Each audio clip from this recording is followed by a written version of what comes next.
Hello, I'm Isaac Hayes III, founder and CEO of Fanbase. Listen to what I'm about to tell you.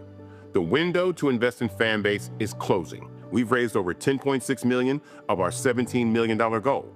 That means there's room for less than 6,370 people to invest in Fanbase for the average amount.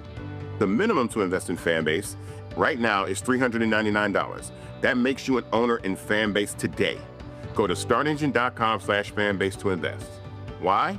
Because current social apps have taken advantage of users for far too long, with content suppression, shadow banning, harmful racist content, and no real tools for monetization and equity. Fanbase has over 1.4 million users and counting, allowing anyone to reach all their following and monetize their content from day one. Social media is the new TV, and whoever owns the apps that distribute that content have the opportunity to own potential billion-dollar companies. While big platforms with uncertain futures are failing to serve their users, Fanbase is stepping up to fill the gap. Don't wait until it's too late. Invest now, invest for yourself and your future. Go to startengine.com/fanbase and own the next generation of social media.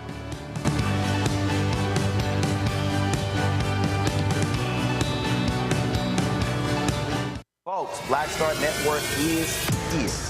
Hold no punches. I'm real revolutionary right now. Support this man, Black Media. He makes sure that our stories are told.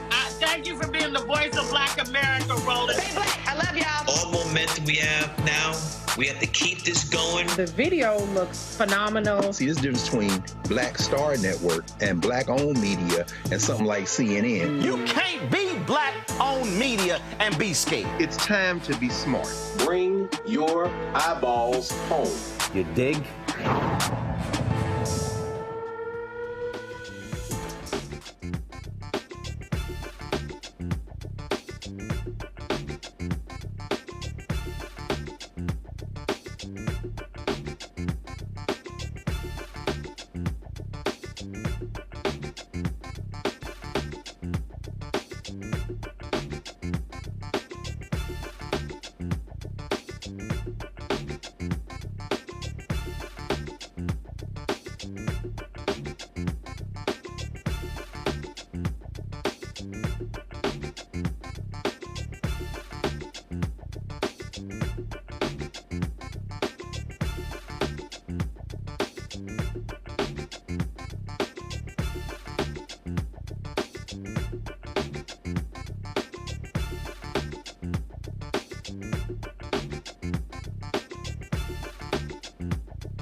It's Friday, June 20th. I'm Robert Patillo, sitting in for Roland Martin here on Roland Martin Unfiltered. Here's what's coming up today. Streaming live on the Black Star Network.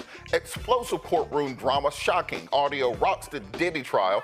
I've not listened to 1 second of the Diddy trial, so I'll be learning this at the same time you are. Legal analyst Candace Kelley joins us to talk about the latest developments inside of the courtroom. Also, tensions are escalating between Israel and Iran. We're going to do a full breakdown on exactly how we got here and where we can go from here as Trump considers U.S. military action.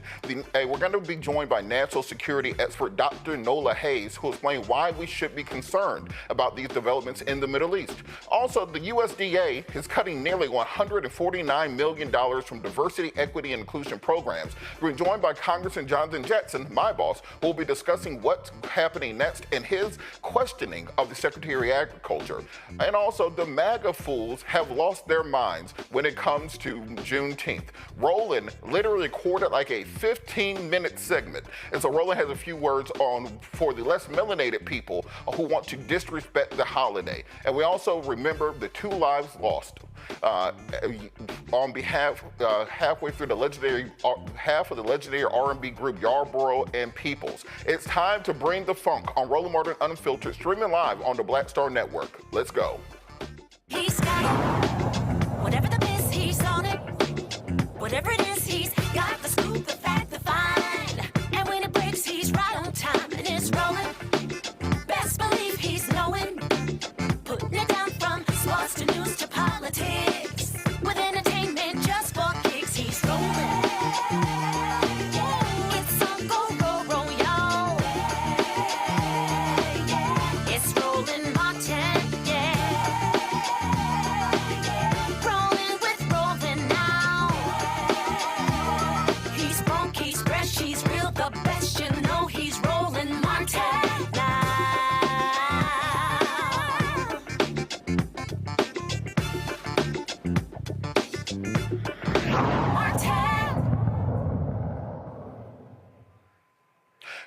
Now, the case that has been captivating the nation is the trial of Sean Puff Daddy P. Diddy Combs. A New York jury in the Diddy trial reviewed text messages today submitted as evidence by prosecutors. In the messages, Cassie Ventura told Sean Combs on May 2nd, 2017, "I didn't deserve to be beaten by you. That's not love, that's possession."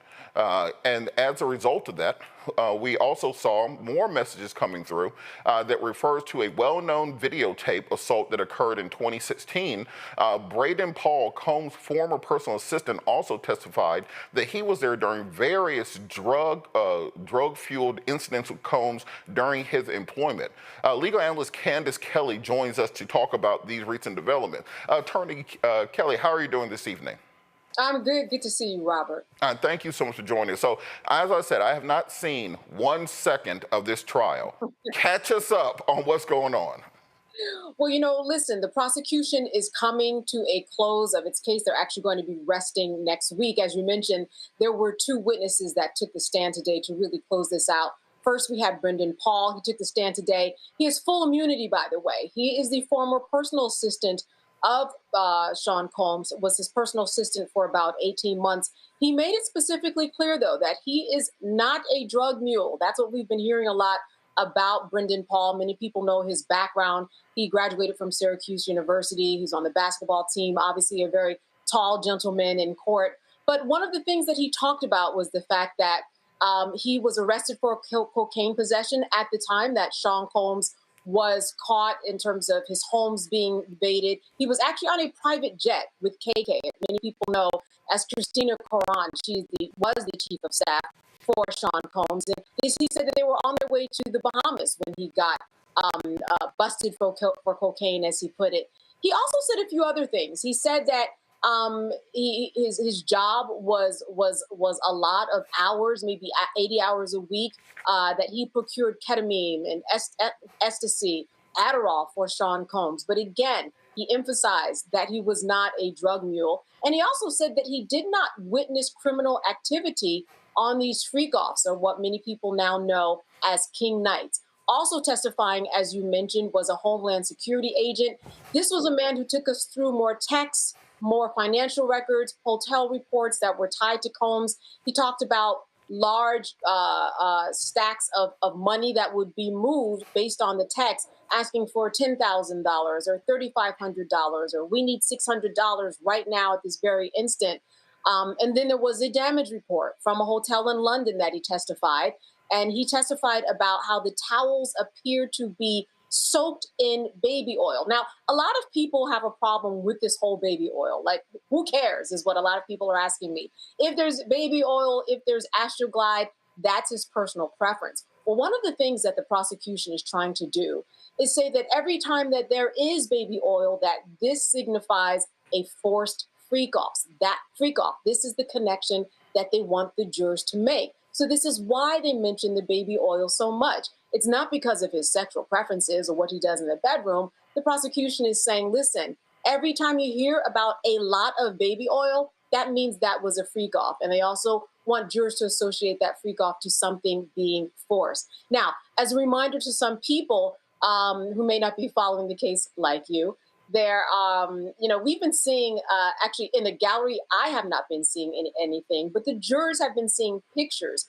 But this week, they finally saw what in totality was about 20 minutes of moving video of these freak-offs. And, you could kind of see over the shoulders of Sean Combs and the attorneys that were involved what was on that. And then I will say that it was quite a showing looking at these freak-offs. Now, listen, these freak-offs could work for the prosecution and the defense. The prosecution wants to make the point that these were forced. The defense wants to show that, listen, she was enjoying herself and was enthusiastic on these recordings. So this is something that will be left up to the jury to decide. On defense, I just want to make sure that I point out that Brendan Paul said he was not at any freak-off, so that Sean Combs' attorneys wanted to make sure that that was known, that he didn't see any criminal activity. He couldn't have if there was any potential criminal activity because he was not at the freak-offs.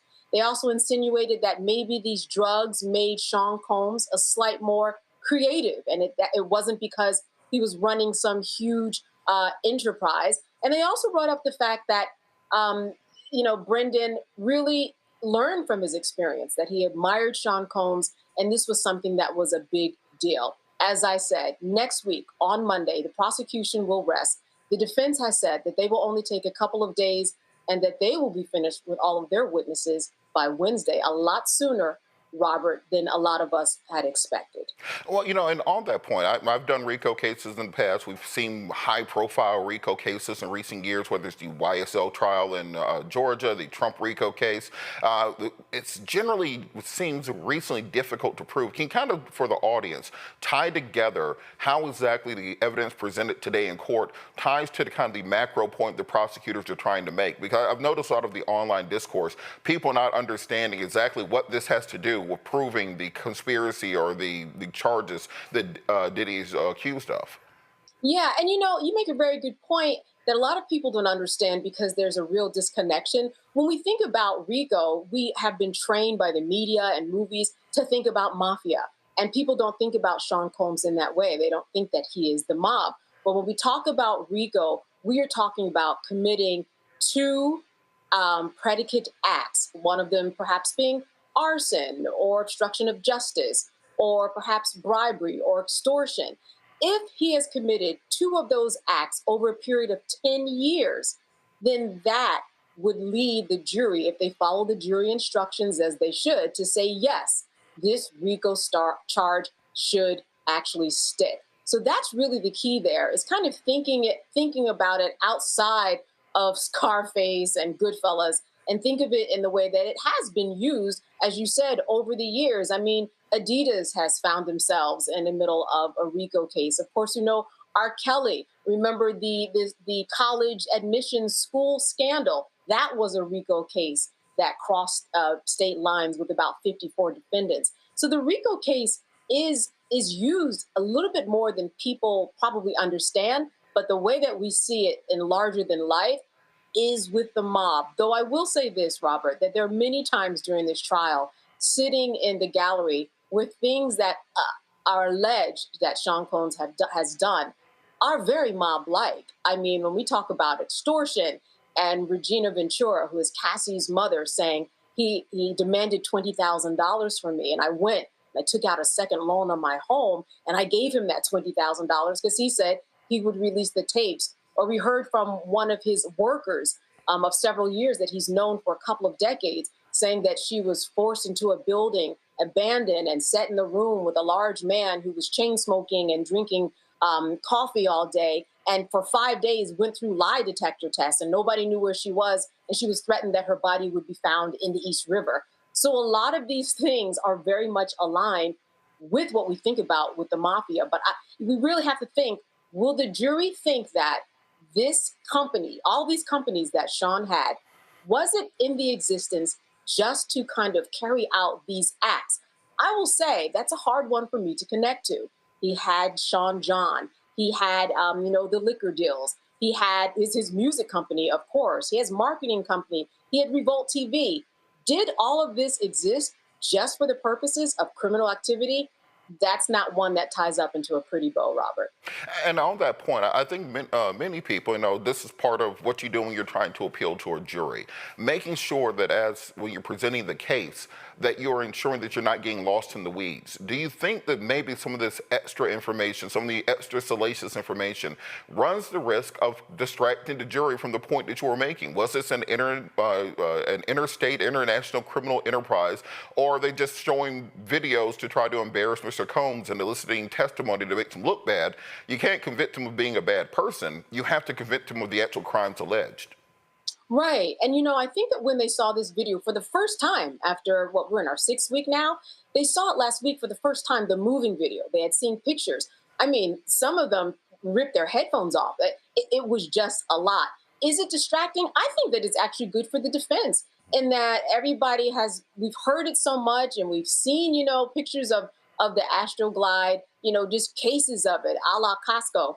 And I think it really desensitizes jurors. So in terms of the defense, I think that it works for them and that they've seen about it so much and heard about it so much that it doesn't affect them so much. Though I will say, when that moving video was shown to them, there were quite a few disturbing looks. There were also quite a few very interested, vested looks in terms of what was going on that video. So I think it could go either side, but I don't think it's necessarily a distraction. I think that we've heard about it enough that it's like a horn on a car alarm that goes off. After a while, you can sleep while the horn's going off. You're kind of immune to it. All right. Well, before we go, tell people what they need to look out for in the trial. As you said, the prosecution may be resting as soon as early next week. The defense may conclude their case in chief. What are people going to see over the next week? Well, over the next week, we're going to see Monday, as you said, the prosecution will probably rest. And then Tuesday and Wednesday, we are going to hear from witnesses from the defense. Obviously, Sean Combs is not actually going to take the witness stand. I mean, we'd need a whole week and a half for that. So we know that since they said that they are only going to need 2 days, they probably have 3 to 4 witnesses. One of them will definitely be a forensic psychologist to talk about Sean Combs and all of his shortcomings, right? We heard about a forensic psychologist on the prosecution side and domestic violence and trauma bonding. Well, on his side, I'm sure that we're going to hear about him being a drug addict, a sex addict. Being bipolar has also been mentioned during this case, that Sean Combs is bipolar. We're going to hear all of that and potentially, Robert, some character witnesses. I'm not sure who these character witnesses would be to make a difference, but that's who the door is open to probably at this point. All right. Well, thank you so much for keeping us updated. I know a lot of people are really keyed in on this and supportive for people to understand, if nothing else, how exactly these RICO cases work and understanding that you may be part of a criminal enterprise that you have no idea about. So be careful who you're associated with. Thank you so much for everybody. All right. We're going to go to the panel to talk about this with Michael Imhotep, host of the African History Network show out of Detroit, Matt Manning, civil rights attorney out of Corpus Christi, Texas, Dr. Zachary Kirk, educator and content creator out of Atlanta, Georgia. And I'm going to go to you, Attorney Manning, first. What do you think about the testimony, and do you think this actually pushes towards a RICO conviction or a conviction on the charges that actually exist, or is it just salacious detail to muddy his name?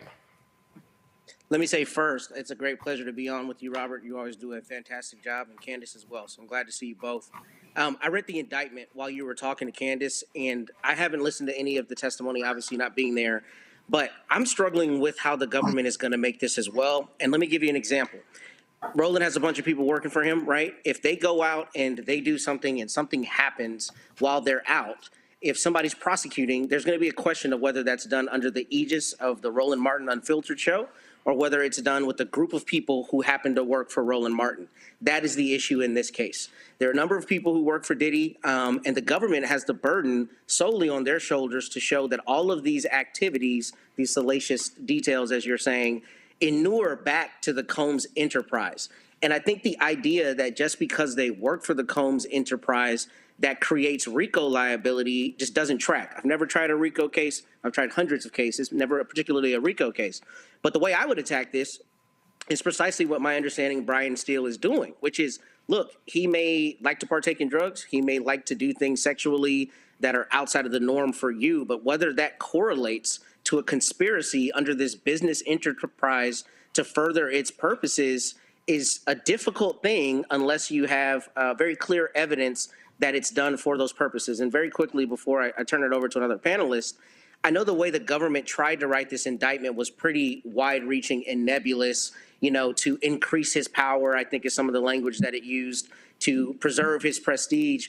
But the problem with that is you may have a reasonable doubt if one of the jurors believes that that's something that he's doing in an individual capacity as to Sean Combs, individual from the Combs enterprise. And that could be something that people who are employed for him are helping him do, but not necessarily under the umbrella of the Combs enterprise. And I think that's going to be the struggle. How do you say this is really the business or the association that is conspiring to do these things as opposed to people with whom he has a close relationship who are doing it at his behest, but maybe not necessarily in the conspiratorial way that is required for necessary proof under this indictment? Absolutely. And Michael, I want to talk to you and kind of talk about the cultural impact of this Diddy trial, because, you know, as much as you may not want to, if you are going to write the history of hip hop, Sean Diddy Combs is in there for a big period. You know, if you want to play music at a cookout this summer, if you're at the Juneteenth barbecue, it's hard to skip over all the R. Kelly songs, skip over all of the songs involving P. Diddy. What do you think the cultural impact of this trial is going to be? Well, you know, first of all, kudos to Candace for giving us this breakdown almost every day for the past 6 weeks. I don't know how she can stand this, but when we look at the cultural implications of this, one, even if Diddy is found not guilty, there's going to be, I don't think his image is really going to recover from this, because we saw the abuse in the video that was released when he beat Cassie, and he put out a video apologizing for it also. So that abuse is substantiated. Two, when we hear about the freak-offs and the prostitutes with sexual escorts, etc., things like this, it's one thing to, in hip-hop, let me put it like this. In hip-hop takes everything that's in American culture, like, to the extreme, right? But what we're finding out about these freak-offs in court, this is beyond the extreme, okay? So, and then when we talk about valuing Black women, valuing African-American women, listening to testimony from Cassie,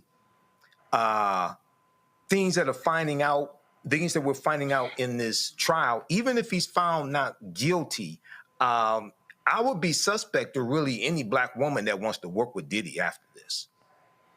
Absolutely. And Zachary, picking up on that point, I've been looking at a lot of the cultural conversations that we're seeing online, particularly with younger people, you know, Gen Z who didn't grow up with the music of Diddy or other things. And it seems that there's this divide that is taking place between Black men and Black women online when you're discussing this trial. If it seems if you have any questions about it, if you're a man talking about it, you automatically get accused of defending Diddy. And if you're not 100% believing, or if you have any questions about it, you get called misogynist and all the other things. What do you think has to happen for us to be able to have constructive conversations online when we're discussing something as horrible as the Diddy trial, but also trying to be objective in our communities? We have to understand that the ideas represented by an individual are the ideas represented by the individual. I don't speak for all Black men. I don't speak for all Black gay men. I speak for myself, Dr. Zachary Kirk, the Zactivist. That's who I speak for. And Robert, when, I followed this case. This is kind of the content that I cover on social media. I focus on people, politics, and pop culture. And this has really held the pop culture, in a chokehold, especially among young people. And I think the divide is even bigger than just simply Black men and Black women, but it really is kind of an intergenerational split. And a lot of young people, Gen Z, young Black Gen Z members of the Black community really see this in a very negative light. One thing I realized, I was reflecting on this actually on yesterday when I sat down and read the 46-page, I'll call it a legal claim or complaint against Tyler Perry. The job of a really good prosecution is to create a really strong brief, a really good complaint that, everyone's going to see the court of public opinion and rush to judgment. And knowing that most people aren't going to read through it and think critically. That's kind of some of what we maybe saw with the Diddy complaint, what came out, the salaciousness of it. But again, as Attorney Manning, my panel mate said earlier, there is actually a level of nuance here as to what is the real wrongdoing and whether or not the RICO charge will be something that is going to be able to hold. And as I look through this case and I follow it very closely, I can't help but to agree that I think it could be that there is some trouble for the prosecution as this continues to roll out. Listening especially to our expert at the very beginning, I don't know if Brendan Paul's testimony helped or hurt the prosecution's case. I think it could have done a little bit of damage today, even though I haven't watched that piece yet. I'm going to check that out after we conclude. But it didn't make me feel very confident for hearing that, then knowing the other things that have happened throughout the days of this case. I think it's an interesting conversation. Like you said, following this is very much a generational split and generational divide, and it's something that we have to keep up with because this is part of what the cultural conversation is, and we can't simply ignore it because it's not within your wheelhouse, because it does drive the conversation. All right, we're going to go to a quick break. We'll be back. You're watching Roland Martin Unfiltered, streaming live on the Black Star Network. We'll be back after the break. Next on the Black Table with me, Greg Carr. A very different take on Juneteenth with the one and only Dr. Sunyata Ahmed. We'll explore the amazing foods, remedies, and rituals that are a part of our history and the Juneteenth holiday. So it's our responsibility to return the healthier version to our folks instead of just the red liqueurs marketed to us, the red sodas and the other things. I mean, why does the Kool-Aid man have to sound like Louis Armstrong? He's like, oh yeah! Yeah, all right. An enlightening and tasty hour of the Black Table, only on the Black Star Network.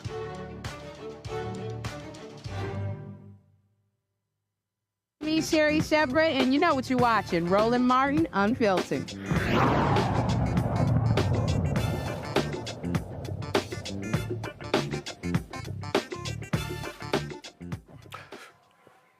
All right, as most of you have been watching, Israel and Iran are in the midst of a conflict that may draw America in. And when I say Israel and Iran are in a conflict, that's the way Western media has reported it. What really happened was Israel launched a sneak attack against Iran in the middle of the night, and now Iran is trying to defend themselves. Now, if you listen to Western media, you would think that Iran had attacked Israel, when it's actually the other way around. So how is it that America might get pulled into this mess going on in that region? Well, the truth is, we're already in that mess, and we've been in that mess for the better part of 75 years. Iran was ruled by a dynasty from 1789 to about the 1920s. Then, mysteriously, during World War II, the British and the Russians decided to invade Iran, overthrowing the dynasty that ruled there, and then emplacing a democratically elected government. When that democratically elected government decided to nationalize the oil industry there, the UK and the US, through the CIA, overthrew the democratically elected government and installed the Shah of Iran and developed close diplomatic ties. If you're over 50, you remember the Shah of Iran coming to Washington, D.C. and visiting and all the pageantry around that. But guess what? During that same period of time, he was an awful and brutal tyrant, subjugating his own people, which led to the student revolution in the late 70s and then the Islamic revolution that took over thereafter of the Ayatollah Khomeini. This is 75 years of history we're condensing down into a couple of seconds. With that, we decided that they were then the enemies. The reason Iran still flies F-14s and F-4s and uses technology from the America in the 1970s was that's when we cut off relations with them, and we've been pushing to overthrow that regime and reinstall an American-friendly regime since that day and time. Fast forward to October 7th when the Hamas attacked Israel. That started Netanyahu on this casus belli to, in the name of security, launch a 2-year war, killing and committing what is the equivalent of a genocide in Palestine. He then used that same power to go after Hezbollah in Lebanon and in Syria. He then used that same power to go after the Houthis in Yemen. As a result, since we're the big brother in this situation, America this year has spent over $1 billion striking the Houthi rebels in support of this campaign that we're currently seeing. You take out the proxies first, and then that paves the way for Israel to have unfettered access to destruction of Iran. The issue is the Iran nuclear program, which is the current auspices under which we are preparing to go to war with Iran, is located between 300 and 500 feet underground, and the only bombs that have even the technical ability to hit it are GBU-57 bombs dropped by B-2 stealth bombers from the United States, which are stationed at Diego Garcia in the Indian Ocean right now. So unless America comes into this war, Israel can bomb Iran as much as they feel like it. They have no ability to actually stop their nuclear program from taking place. So a couple of nights ago, Senator Ted Cruz, who is a proponent of the invasion of Iran, went on Tucker Carlson's show, who is an opponent of the invasion of Iran, and they had a nice conversation. Let's throw it to the clip of Tucker Carlson interviewing Ted Cruz. If Israel decides we're going to decapitate the government and try to foment an uprising against it, should the United States participate in that operation in any way? Look, I have not called for killing the Ayatollah. And there is, nations in war generally refrain from attacking and killing heads of state. Now, the Ayatollah doesn't. He's trying to kill Trump. We talked about that. But we shouldn't punish him for it. Look, there has been a long-standing, nations in war have refrained from killing heads of state. I have not publicly called for killing the Ayatollah. What I've called for is doing whatever is necessary to stop him from getting nuclear weapons. In the first Trump term, what that meant was maximum pressure. So in the first Trump term, I spent a lot of time urging the president to withdraw from the disastrous Iranian nuclear deal that Obama had. President Trump agreed with me. He did that. And then I urged him to end the oil waivers and to sanction the hell out of the country. And it ended up crippling their economy. So Iran at the time was selling 2 million barrels of oil a day. 1 million barrels, I'm sorry, 1 million barrels of oil a day. When President Trump ended the oil waivers, it cut their sales to 300,000 barrels a day. At the end of the Trump term, the Iranian economy was in shambles. They had massive inflation. I think the regime was teetering. I think it might have fallen. I would use economic sanctions and I would use moral suasion to try to effectuate if you regime topple, change. okay, so you topple the regime and by whatever means, what happens then? How many people live in Iran, by the way? I don't know the population. At all? No, I don't know the population. You don't know the population of the country you seek to topple? How many people live in Iran? 92 million. Okay. Yeah. How could you not know that? I don't sit around memorizing population tables. Well, it's kind of relevant because you're calling for the overthrow of the government. Why is it relevant whether it's, it's 90 million or 80 million or 100 million? Why is that relevant? Because if you don't know anything about the country... I didn't say I don't know anything about Okay, what's the ethnic mix of Iran? They are Persians and predominantly Shia. Okay, this is cute. It's not even... You don't know anything about Iran. So okay, actually, I am not the Tucker Carlson expert on Iran. You're a senator who's calling for the overthrow of the government. You're the one who don't know anything about the country. No, you don't know anything about the country. You're the one who claims they're not trying to murder Donald Trump. You're the one who can't figure out if it was a good idea to kill General Soleimani, and you said it was bad. You don't believe they're trying to murder Trump. Yes, I do. Because you're not calling for military strikes against them in retaliation. And if you really believe we're that... carrying out military strikes today. You said Israel was. Right, with our help. I said we. Israel is leading them, but we're supporting them. Well, you're breaking news here because the U.S. government last night denied, the National Security Council spokesman Alex Pfeiffer denied on behalf of Trump that we were acting on Israel's behalf in any offensive capacity. No, we're not bombing them. Israel's bombing them. You just said we were. we are supporting This is high Israel. stakes. You're a senator. If you're saying the United States government is at war with Iran right now, people are listening. Okay, we are not bombing them. Oh, okay. Israel is bombing them. And hey, why do you do the snide, oh, okay? What do you mean? Because this is super high stakes stuff. This is a huge country that borders a lot of other important countries. A lot of the world's energy comes from there. So let me ask you, don't want another disaster. You don't want to be Tucker, reckless. The Ayatollah refers to Israel as the little Satan and America as the great Satan. Do you believe him when he says it's the great Satan? Do you think if the Ayatollah could murder both of us right now that he would? I do. I believe him. Okay, I assume no good faith on the part of the Ayatollah. No, not and good if your faith. implication is like I'm pro-Ayatollah or something. No, it's not good faith. It's that just saying you're a lawmaker. You're a powerful person in Washington.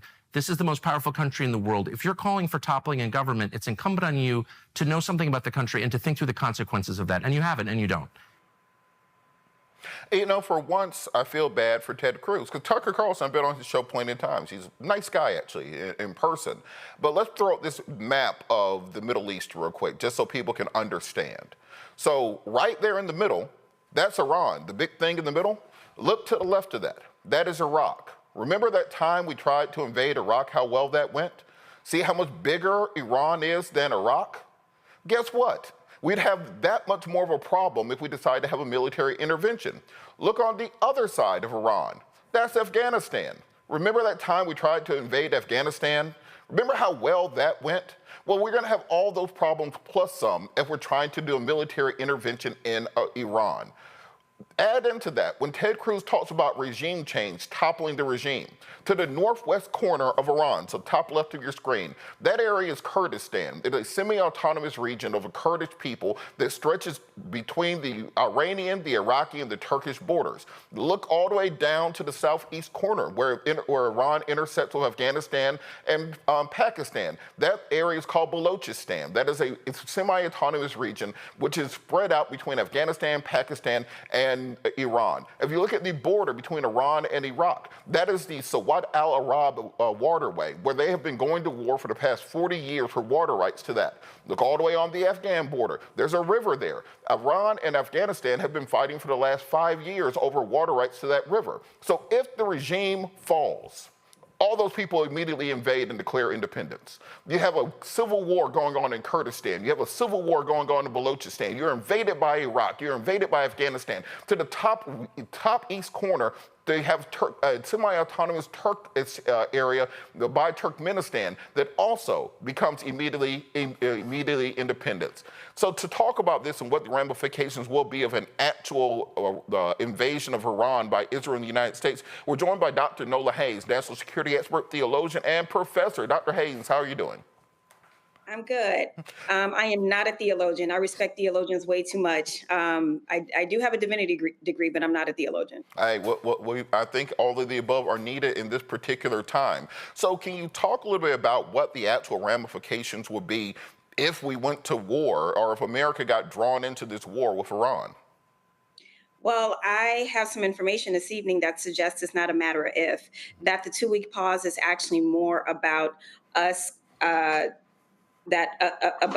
U.S. actually moving back into the region in terms of strengthening up our air and naval defenses. That's the information that I'm hearing. So this supposed 2-week pause for Trump to think about the action, from what I understand this evening, the action is already decided upon, and that we will be involved. And with that, President Trump, the idea that he's around why he said we're going to do a 2-week pause was because he said he wanted to have more time to negotiate with Iran. But he pulled out the JCPOA in 2018. What exactly is he trying to negotiate now that wasn't in the JCPOA that he already withdrew from? Well, it's one of those, tricks that Trump does all the time. He creates the problem, and then he tries to pretend as if he's solving the problem that he created. Trump, absolutely created the problem, pulling out of JCPOA, better known as the Iran nuclear deal. And that was a mistake. And we're seeing a lot of those consequences today. We're seeing the consequences of a lot of bad foreign policy decision making. And at least in Trump 1, there were some adults in the room. There were some guardrails, but there aren't right now. And so while we are in real time seeing the consequences domestically, we see it every day of this election, things are starting to bear out geopolitically with the consequences of this election. And one thing that I want to lean into is, yes, there is a concern about, Iran enriching uranium beyond the 5% threshold, hanging around somewhere about 60%, because that means that you are very close to making a nuclear weapon. That part is a reality. However, what's going on behind the scenes and what needs to be elevated more, and I did hear you mention this, is this idea of regime change, but regime change in a very different way. The first thing I'll say is anytime you want to, there's some sort of regime change via violence, it doesn't work out. You mentioned Afghanistan, Vietnam, I could go on and on and on. It typically doesn't work out. Maybe about 2 months ago, Ben Rhodes wrote this really interesting piece about this concept called the spheres of influence, basically about not so much countries wanting to be the superpower, but regional powers amassing hegemonic control. And so in terms of regime change in the region, it seems as if Israel wants to be the top dog in the region, and it's going to do it by any means necessary. And I also want to point out to the audience that this isn't a new situation. Netanyahu has been talking about this particular thing regarding Iran and it's building its nuclear capabilities since the 90s. This plan, for all intents and purposes, has been in existence for at least a decade. But the guardrail that existed were typically the U.S. American presidents. That guardrail no longer exists. One of the reasons could be not just the fact that, Trump is inept, but secondly, we want to control the world's crude oil and gas reserves. And I need to put this into context. You showed that map, but why is it always so much drama in the Middle East? There are historical reasons, but when you have oil come into the mix, the U.S. is said to want to control those reserves. And so Iran is responsible for about 1/5 of the global consumption of crude oil and gas. The one lever that Iran is threatening to pull is to close or to disrupt transportation through the Strait of Hormuz. And why is that important? About 19 million barrels a day goes through the Strait of Hormuz, which is right between Iran and Oman. And so Iran is threatening to disrupt that flow of oil and gas. I'm sorry, and we're already seeing evidence of it. I mean, just the other day, I saw gas in my neighborhood go up 10%, and then the following day, it went up 10%.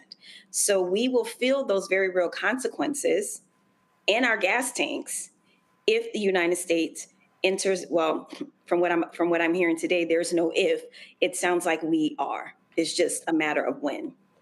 And just real quick before we go to the panel, I want you to give you an opportunity to kind of drill down on that last aspect, because often I think we get Middle Eastern fatigue in America. We're so used to America and Israel dropping bombs on some country in the Middle East, we don't really pay attention to the actual consequences. There's a reason we haven't bombed Iran, because they actually have the ability to punch back, as we're seeing in Israel right now as ballistic missiles are hitting hospitals and other facilities. A part of the Iranian response has been articulated all the way back to President Raisi and even to Ahmadinejad, was the idea of not just mining and shutting off the Straits of Hormuz, but also the destruction of the Suez Canal.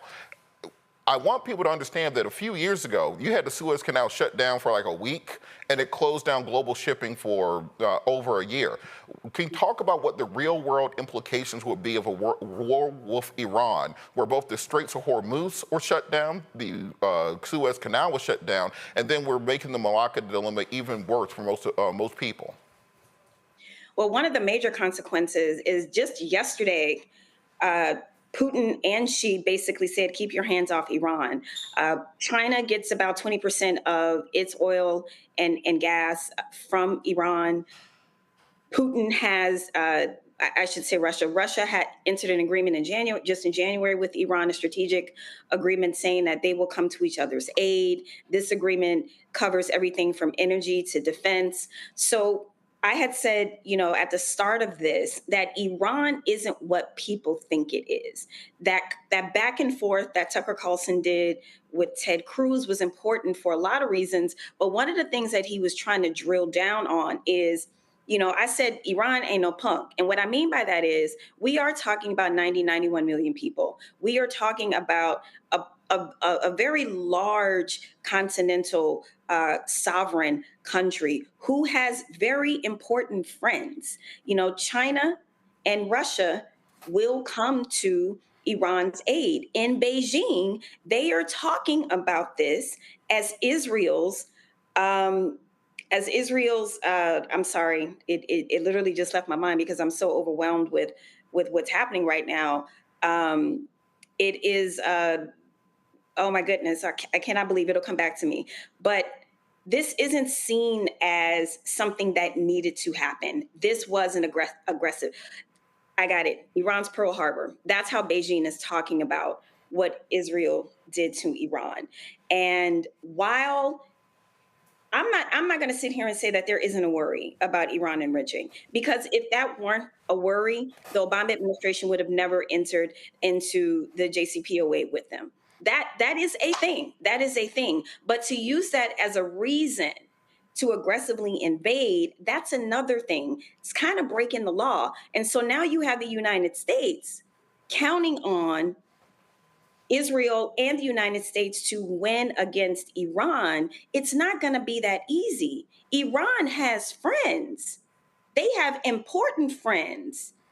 And to your point that you just made, their ballistic missile, they have about a total about 300 ballistic missiles, and they've only gone through about a fraction of those. Israel is having problems, having spent $67 billion in Gaza. They're spending $700 million a day trying to beat Iran. Their economy is struggling. Yes, so is Iran's economy struggling from all the sanctions. But again, Iran ain't no punk. It's not just going to roll over and capitulate because Trump thinks he's the strong guy from New York and thinks he's in a mob movie 24/7. That's not how this is going to happen. I think that's an important point because people need to understand the difference between a nation state and a civilization state. A nation state like America or some of these other countries, where we've been around for a few hundred years, things have been great. When you're talking about civilization states, you're talking about the Indus Valley. You're talking about the Tigris and Euphrates. You're talking about the Yellow River. You're talking about Turkey, Iran, India, China. Civilizations that have been around for thousands of years, and you don't stick around that long, getting punked up by Donald Trump. I want to go to our panel, give them an opportunity to ask some questions about this. I'm going to go to Michael Imhotep first. Hey, Nola, good to see you again. Thanks for this breakdown. Can you talk briefly about the relationship between Iran being overthrown in 1953 by the CIA and then also Great Britain and what became the British Petroleum Oil Company, please? I am not about to sit here and talk about no CIA operations. Oh, well, there's an article. The reason why I asked, there's a Washington Post article that came out June 19, 2025. The U.S. helped oust Iran's government in 1953. Here's what happened. So I was just tying all that together. Talk about what you want to deal with. This is what I will say. To my earlier point, when you try to topple a regime, it never works out. We have made this mistake over and over and over. And here we are setting ourselves up for the same kind of mistake without the same sort of brain power in the room. Let's be very clear. We're not talking about smooth operators here. We are talking about people that are in the Capitol right now who literally operate as like the B-roll from some sort of like Goodfellas Part 5 or something. Like, I'm not even kidding when I say that, but to your point, it never works out. It literally never works out. And we're going to get drawn into this long, long thing. And it's not going to work out the way that they think it's going to work out. I think to that point, we've spent $1 billion in the last 4 months, I think, bombing the Houthis as part of Operation Rough Riders. We bombed them for 5 months. It's been $1 billion. We lost 2 to 3 F-18s to drop to the bottom of the Red Sea. We still haven't beat them. And that is the B minor elite squad to Iran. And I want people to look at that map of the Middle East again and realize that Iran is not flat. Those are all mountains. It's almost impossible to invade that country. You can't do a sea-bound invasion. You can't invade through, there's literally one corridor where you can invade through. So if you think we're going to drop a couple bombs to be out by the weekend, you got another thing coming. Matt, you have a question? Yes, I do. Dr. Hayes, good to see you. Quick question. What is your thought about how this reverberates out to Saudi Arabia, Jordan, some of the other countries that are near there, particularly with our relationship with Saudi Arabia? How does that affect our involvement and maybe escalation? And just what are your general insights in that respect? I mean, instability, it's instability, even before the Trump administration, which I have some knowledge about in terms of how difficult navigating this very tenuous relationship between all of these different countries already was, right? We were inching towards having agreements between Saudi Arabia and Israel, not necessarily strategic partnerships, but some sort of a more friendly agreement, right? And then Hamas did what it did in October 2023. So the situation was already fraught. And right now, there's a lot of chaos. There's a lot of insecurity. Donald Trump does this thing where he thinks it's cute. Oh, they don't know what I'm going to do. I'm going to keep it under my hat. He thinks that's cute.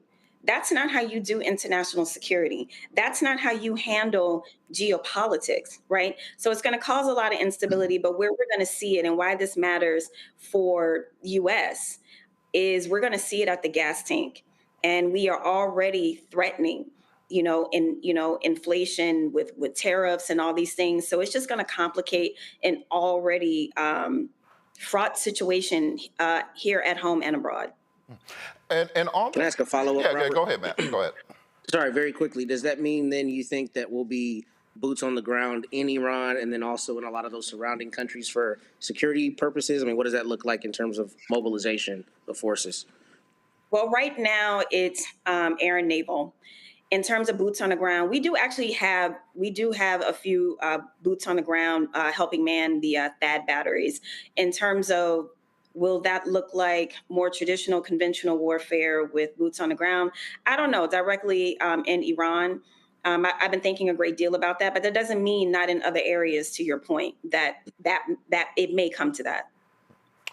Thank you. And Doctor, I wanted to just kind of ask about what the terms are that President Trump is trying to push the Iranians towards when he talks about wanting to have a negotiation, wanting to have a deal. That if you look at what the JCPOA mandated, it was 3.67% enrichment. Now Iran's at 60%. They can be at 90% potentially within a year, which is necessary to get the 27 kilograms of enriched uranium needed for an atomic device. You then put it on a launcher, takes maybe another 6 months, and now you have a functioning nuclear weapon.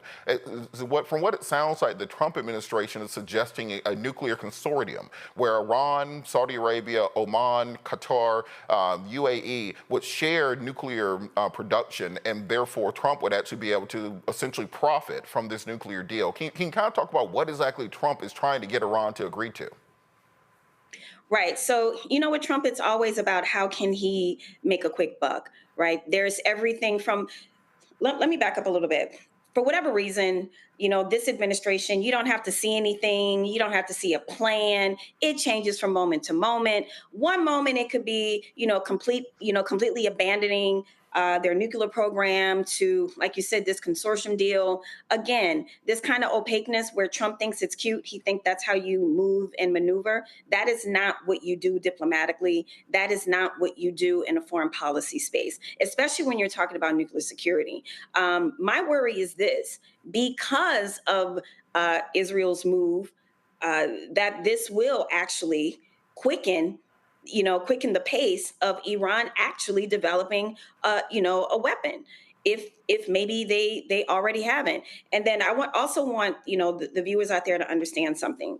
So countries like China and Russia, one of the things that they have done when they come together, they always call the US out for our own hypocrisy. And so one of the things that's coming out of Beijing is that they are having a hard time with Israel's hypocrisy regarding their nuclear weapons that they have never said that they've had. Let's just be very clear about that. So while Israel is saying, Iran is enriching at 60%, and this is an existential threat to us, and I'm not saying that it's not, at the same time, you clandestinely also have these weapons that sometimes you make vague threats to use against other people. So this is a very interesting situation. Beijing is calling for the entire region to completely disarm, not to develop any further. That's what I think the smart action is, because we've seen over time from the 50s to the 70s to the 90s, this region is always ripe with tensions. And to think about all of these different countries having a nuclear capability, even though I definitely believe in mutually assured destruction as a form of deterrence, I don't know. The tensions, historical tensions are just always boiling up and boiling over. And what we have seen in the last couple of years is that they are willing to go there. And weapons technology has gotten a lot better. I think people tend to think about the Middle East as people living in these huts somewhere, amongst all this sand. That ain't it. That's not it. So I need people to understand where we are. This is a very dangerous moment, as weapons technology is in a place that it's never been in before. Production of drones are really cheap. Like I said earlier, Iran has, hundreds of ballistic missiles, and Israel is limping along. The Iron Dome isn't really performing the way that it performed before. So this is a layered situation. Absolutely. Well, thank you so much for keeping us updated on this. I remind people that the same way Israel secretly has nuclear weapons, Iran very well may have a whole basement full of them that we don't know about, that they bought from India or Pakistan or Russia or China. So maybe it ain't a good idea to go start bombing people when you don't know what they got. As we say in the outcast rules of Atlanta, don't pull the thing out unless you plan to bang. You better know those things. Thanks so much, Dr. Haynes, for being with us. We'll be back after the break. You're watching Roland Martin Unfiltered, streaming live on the Black Star Network. This week on A Balanced Life with Dr. Jackie, we're talking faith, family, and fatherhood, from rebellion to rebuilding. Each of us has different things in our toolkit that we need to look at to determine how to establish a way forward. I know going forward is not easy, and most of you, like some people, don't like change. But as we talk about it, we grow together, we love together, we live together, and we laugh together. It gives us an opportunity to discover how to set the pace for what comes next for a healthy, happy, and whole life. There has to be consistency in their lives that show that you care, for them to know that you're listening, and then that builds trust. And then once you build the trust, they'll begin to open up because you have become their safe place that they have been seeking. That's all this week on A Balanced Life with Dr. Jackie here on Black Star Network. Bruce Smith, creator and executive producer of the Proud Family, Louder and Prouder, and you're watching Roland Martin Unfiltered.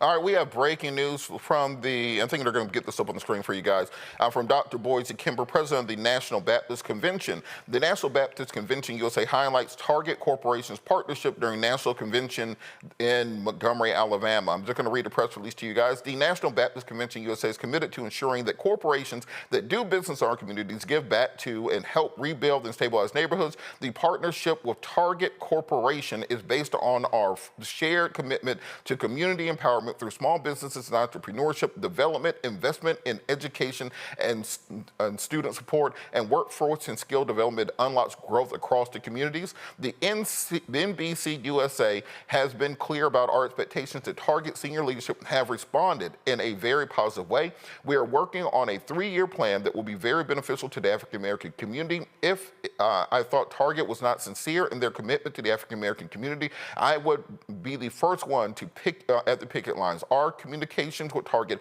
has been at the highest level, and we are continuing that dialogue. With the federal government making deep cuts in education, healthcare, and other essential services, we know the Black church will be called upon to stand in the gap. Our outreach programs serving both our congregations and the broader community must be fully resourced and to respond to the needs. I am proud to say that we will answer the call. Target's generous donation will help us provide scholarships, support senior citizens, and invest in entrepreneurship programs to uplift our communities and the future. The church must be a beacon that meets the spiritual and physical needs of our membership. Through partnership and with corporations like Target, we are better positioned to fulfill that mission. The NBC USA remains steadfast in our commitment to holding corporations accountable to ensure African Americans receive equitable opportunities in contracting, employment, and other vital areas of investment. The National Baptist Convention USA was founded in 1886 and is the nation's oldest and largest African American religious convention with over 31,000 churches and 7.5 million members.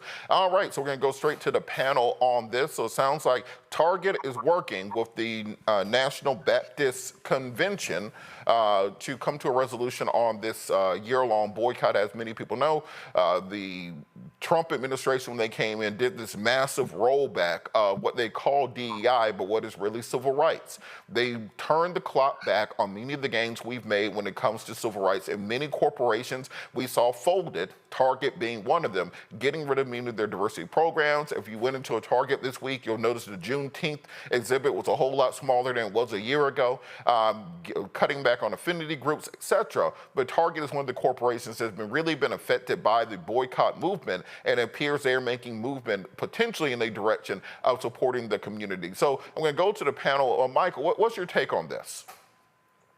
Well, this is breaking news, and I'm trying to find an article on it, so not having been able to really read it. It sounds like there's going to be a rift between the National Baptist Convention and Pastor Jamal Bryant and his movement, because he said recently that they're going to keep the boycott of Target going. He said that he laid out 4 things on the agenda that he wanted Target to agree to. They agreed to the $2 billion in investment in Black-owned businesses, but the other 3 they didn't agree to. So for the National Baptist Convention, it sounds like now they've struck a deal with Target to now somehow help Black-owned businesses. It sounds like this is going to come to a head, and this is going to cause a rift in the African-American community and cause confusion also. And Zachary, on that point, I can already see this is breaking news. I read it in real time. I was reading it at the same time y'all were hearing it. But it sounds like we're going to be a lot of discussion on this, particularly in social media and online. What's your take on this? Everything that the devil stole, God is going to give it back to me and my community.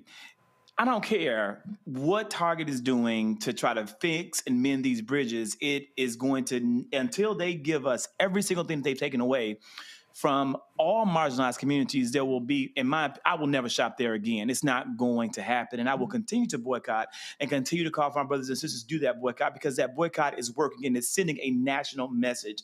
12.4 billion in market value decrease, 3% drop from quarter to quarter, 5.7 drop year over year earnings. The earning impact down 36% compared to the previous year. Stock performance has fallen nearly 30%. Leadership impact, their CEO having to take a 43% cut. This is the power of the Black dollar at play. So they can go to any convention they want to go to. They can appeal in any way they want to appeal, get down on their knees and pray. Until they do right by me and mine, they will continue to fail. And Matt, I think when people hear this, they're going to say, well, what are the details? What exactly is Target agreeing to do? They've got the National Baptist Convention on their side. Do you think we should give them at least an opportunity to hear them out? Or should we keep the boycott going regardless and expand it if nothing else? No, I think we should take the words of our boy Future, chase a check, because that's what they did. They chased the check. This is about a check, and this is about Target wanting to improve its image. I don't think we should hear them out, and I'm disappointed that the National Baptist Convention did this. I mean, I understand that everybody has its own self-interest, but one, to create the rift that I think Michael is talking about, when you have the momentum that Dr. Zach is talking about, at least at this juncture, to me seems to be unnecessary. It seems like they tried to sanitize it by saying, look, we understand that this donation is going to be necessary with some of the rollback and some of that. Nah, forget that, because what happened is Target messed around and found out, and now they're trying to clean up their image, and they're writing a big check to the National Baptist Convention. And when you take that check, it affects your credibility. So no, I don't think we should give them a pass. Whether that should be an interminable boycott is a different conversation, but I'm not saying, oh, it's okay because you wrote a big check, because you shouldn't be having to write a big check if you had put your money where your mouth was on your, commitment to DEI. Yeah, and we're going to talk about this with Congressman Jackson later, who's been working in Congress on dealing with some of these DEI issues. As I said, this is breaking news. We'll have more on this beginning of the week. I'm sure Roland will have a full breakdown on this breaking news coming in right now. We're going to go to a quick break. We'll be back afterwards. You're watching Roland Martin Unfiltered, streaming live on the Black Star Network. We'll be back after the break. This week on the other side of change. State of the Democratic Party. What are the barriers preventing us from seeking true liberation and including more voices in that process? They overlook Black organizers, young Black people, the work that we do all throughout the year. But then when the election cycle comes around, now all of a sudden they want to listen to us, listen in quotation marks. Now all of a sudden they want our labor and our contributions. And it's just like, for me, I'm at the point where it's like, no, we're not doing that. Tune in only on the other side of change on the Black Star Network.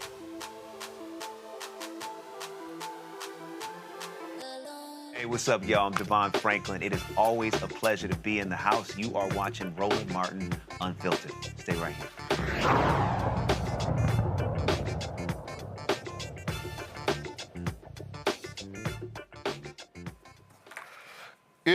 Yesterday we honored the 160th anniversary of Juneteenth.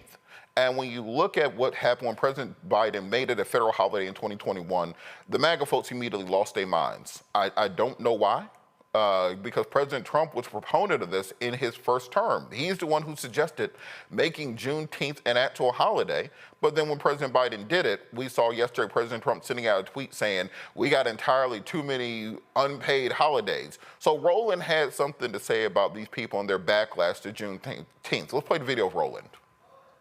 All right, folks, I am here in St. Louis County today giving a Juneteenth speech to the Jubilee Project here. But there were some things that I needed to say that I could not wait until Monday when it comes to what we have seen in the past 24 hours as this nation has commemorated and celebrated Juneteenth as a federal holiday. If you want to understand how anti-Black Donald Trump and his administration is, and MAGA is, all you have to do is look at what took place yesterday. So first and foremost, at the White House, Donald Trump's chief liar, White House spokeswoman, Carolyn Leavitt, was asked the question by the reporters what Trump was doing or were they going to do anything when it came to Juneteenth. This is how she responded. Juneteenth, does the president plan to commemorate the holiday today or make any comment on it? I'm not tracking his signature on a proclamation today. I know this is a federal holiday. I want to thank all of you for showing up to work. We are certainly here. We're working 24/7 right now. Nikki, go ahead. Actually, that was my question. Will he plan to mark Juneteenth in any way, either today or with an event later on, maybe next week? Sure. I just answered that question for you. Okay, so you sat there and you heard her response. Later in the day, Donald Trump decides to release a statement on Truth Social. And this is exactly what he said. Pull the tweet up, or pull his Truth Social post up. Too many non-working holidays in America. It is costing our country billions of dollars to keep all of these businesses closed. The workers don't want it either. Soon we'll end up having a holiday for every once working day of the year. What the hell is that? It must change if we are going to make America great again. Don't you find it interesting that he decided to release that post on Juneteenth? So I wonder what day he's talking about. Now, why is he a fraud? Because this is the same Donald Trump. Remember that trash plan he released, his so-called platinum plan? I called it a tinfoil plan. What was in that plan? pull it up. Look at what it says right here. Make Juneteenth a national holiday. So what does that tell you? We knew he was a liar. We knew he wasn't serious about that plan. We knew it was a joke and we called it out. And you see the result of us calling it out. And this is who these people are. They are beyond despicable. And so let's take Charlie Kirk, okay? Trump, one of Trump's biggest supporters, Turning Point USA. So Charlie Kirk he was on a rampage yesterday. First of all, this is the same person who has been against us celebrating Dr. King's birthday as a federal holiday. So he decided to trash Juneteenth over and over and over again. He made a series of tweets that I want you to understand, where he said that first and foremost, his Turning Point USA, they are not going to be celebrating Juneteenth. Then check this out. He posted this right here. Y'all gonna get a kick out of this one. This tweet, he goes, remember, the holiday being observed today is not simply Juneteenth. The official name of this holiday, as declared in the 54-word bill Congress passed to create this holiday in 2021, is Juneteenth, National Independence Day. It's a bizarre name. The original Juneteenth had nothing to do with national independence. It was about the emancipation of slaves in Texas. You still are a liar. The real reason it's called that is because our real Independence Day is just 2 weeks later. The goal of the Juneteenth holiday is to displace the unifying importance of the 4th of July and to replace America's racist founding with a new one that places DEI and left-wing race politics at the center of our national myth. That is why Turning Point will never observe this holiday. America has one Independence Day for all Americans. It's July 4th and always will be. Really? I find that to be really interesting, Charlie Kirk. And then again, there were numerous other tweets that he posted trashing Juneteenth. For instance, he had another tweet, Juneteenth should not be a federal holiday. Okay, he sent that tweet out as well. Okay, then let's see, was there another one? Let's see right here. There may have been another one. And no, that's it. So there you go. Okay, so that was his position on Juneteenth. Let's go back to the same Charlie Kirk when Republicans were in charge. He sent this tweet out on June 19, 2020. Today is Juneteenth, celebrating the end of slavery in the United States. Now, Charlie Kirk is a college dropout. He has no idea what the hell he's talking about. And I'm gonna get to that a little bit later. He goes, this was made possible thanks to Republican President Abraham Lincoln. Today, Democrats are fighting to tear down his statue. So you liked Juneteenth when Trump was there, but you don't like the fact now that it was President Joe Biden that signed it into law for Juneteenth to become a federal holiday. Well, let's just keep in mind, you can blame Kentucky Senator Rand Paul because he was the one who stopped it, the unanimous consent for that happening. But let's go to another tweet from Charlie Kirk. He posted after that one, Senate Republicans are introducing legislation to make Juneteenth a federal holiday. Barack Obama and Joe Biden were in the White House for 8 years. Why didn't they ever do it? I find that to be fascinating. So Charlie Kirk, 5 years ago, was lauding Republicans on Juneteenth, but now all of a sudden, Juneteenth is a horrible holiday and it should not be celebrated. I got you. So let me now deal with this idea of history, because this has been driving me crazy. And Charlie Kirk's ignorance is showing right there, okay? And in fact, I was looking at some tweets earlier from conservative Eric Erickson, a radio talk show host out of Georgia. And Eric's a very smart guy. He's a lawyer. Charlie Kirk's ignorance is showing right there, okay? And in fact, I was looking at some tweets earlier from conservative Eric Erickson, a radio talk show host out of Georgia. And Eric's a very smart guy. He's a lawyer. He's very smart. but being smart doesn't mean you actually know what the hell you're talking about. And Eric really has no idea what the hell he's talking about when it comes to Juneteenth and history and facts and things along those lines. So I was traveling today and I saw this and I went, dude, you really need to go to a real history class. Because see, part of the problem here is white his story, but it's not actually real history, okay? So I'm looking at this. So this is what Eric Erickson tweets. He said, I'm fine with Juneteenth as a holiday. I find the history fascinating. It's nice to have a holiday besides Memorial Day to honor the end of the Civil War. But it is not Independence Day, and we should make sure those who co-opted to undermine July 4th are not successful. Has Eric Erickson ever read Frederick Douglass's speech, What to the Slave is the 4th of July? Has Charlie Kirk ever read that? See, the reason I raise that question is because I don't think these people have any understanding of history.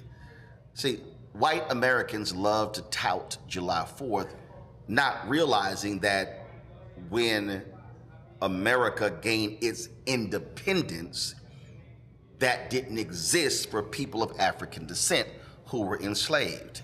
It's no different when you talk about Texas independence, okay? When Texas seceded from Mexico. You might have seen my video of ripping the History Channel apart for lying in their docuseries or omitting the fact that slavery was the root cause for Texas independence. And so Juneteenth, Independence Day, that is the Independence Day for black people or people of African descent, because that's when we became free. July 4th was not our holiday. Those are facts, whether they want to accept that or not. But let's also deal with some facts. First and foremost, Juneteenth did not free the slaves. Let me unpack that. President Abraham Lincoln on January 1st, 1863, assigns the Emancipation Proclamation, freeing the slaves in states that were rebelling against the Union. That's the Confederate States. People need to understand that the states that were still a part of the Union, slavery still existed. 4 border states. What were they? The state that I'm in right now, Missouri, Maryland, Kentucky, Delaware. Yes, even though after President Abraham Lincoln issued the Emancipation Proclamation, slavery continued in those areas. Now, let me go to the next one. They keep saying that when it came to the issue of, the Emancipation Proclamation ended the Civil War. No, it did not. The Emancipation Proclamation was signed January 1st, 1863. The Civil War did not end until April 9th, 1865. Y'all, that's 2 years later. What are folks talking about?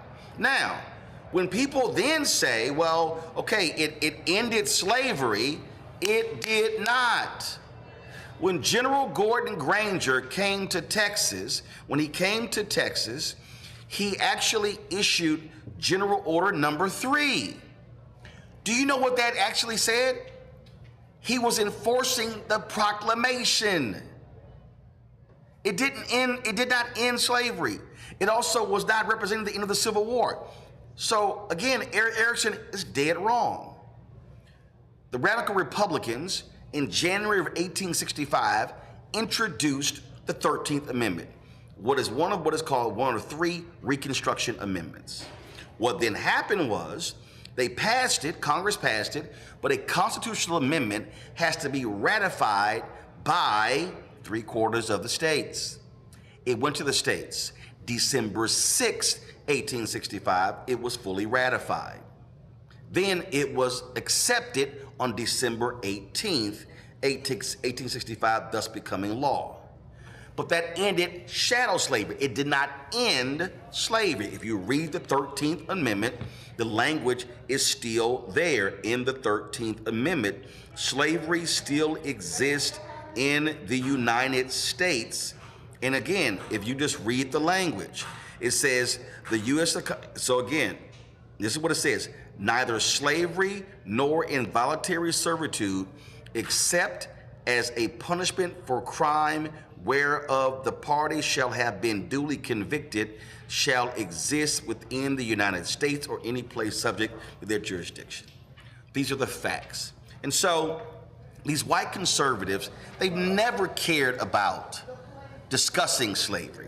They've never cared talking about the impact of slavery. They don't care. So the Eric Ericksons of the world want to switch this and, oh no, Juneteenth is a celebration of the end of the Civil War, which is a lie. People of African descent in Texas, when they got word 2 years later, the white folks in Texas knew they were holding them captive. They knew what Lincoln had ordered, but they chose to ignore it. So black folks weren't just jumping up and down. No, they were angry and pissed off that they didn't know for 2 years earlier. So if we're gonna sit here and talk about Juneteenth, we're gonna get the facts right. We're gonna get the information right. And what we're not going to do is allow white conservatives and Donald Trump and MAGA to attack this holiday, to attack what took place, and act like what happened is wrong. And all of y'all can go to hell if you wanna get rid of Juneteenth, because guess what? It's a federal holiday and it ain't going anywhere. So I don't give a damn what you think, Donald Trump. Charlie Kirk, you can kiss my ass and go to hell as well, because we do not care. At the end of the day, for us, Juneteenth is our day. And if y'all want to understand the July 4th, wait until we air for you the reading of What to the Slave is the 4th of July. I had numerous people, activists and entertainers and others who read portions of that, and trust me, if you go read that speech or listen to James Earl, I.C. Davis reciting that speech, you will realize how Frederick Douglass, a Republican, laid into America when it came to how people of African descent view the 4th of July. Because when that day is celebrated, we were not included. All right, folks, that's it for me here in St. Louis. I'm gonna toss it back to the studio. I will see you guys tomorrow when we're live in Virginia. Thanks a bunch. Enjoy the day. Holla. All right, well, it's great to hear from Roland. You know, no matter where Roland was at, he was going to have something to say about this. I'm glad that we had the opportunity to hear directly from him. We're going to go to a quick break, and we're going to give the panel a chance to respond on the other side. You're watching Roland Martin Unfiltered, streaming live on the Black Star Network. We'll be right back. On the next Get Wealthy with me, Deborah Owens, America's Wealth Coach, Dexter Jenkins is a faith-based financial mentor with more than 20 years in the financial services industry. He's passionate about helping families build generational wealth. Even though I'm talking about things like prayer, I'm talking about things about reading the word, I'm talking about things like fellowship, I'm talking to members who are dealing with losing their houses, or I'm talking to members who, because of a lack of the handling their finances, they're working 2 and 3 jobs. And so what I'm finding is that they're not coming to church because they don't have a handle on their finances. We're talking how to get wealthy through faith and our finances on the next Get Wealthy, right here, only on Black Star Network. Farquhar, executive producer of Proud Family. You're watching Roland Martin Unfiltered.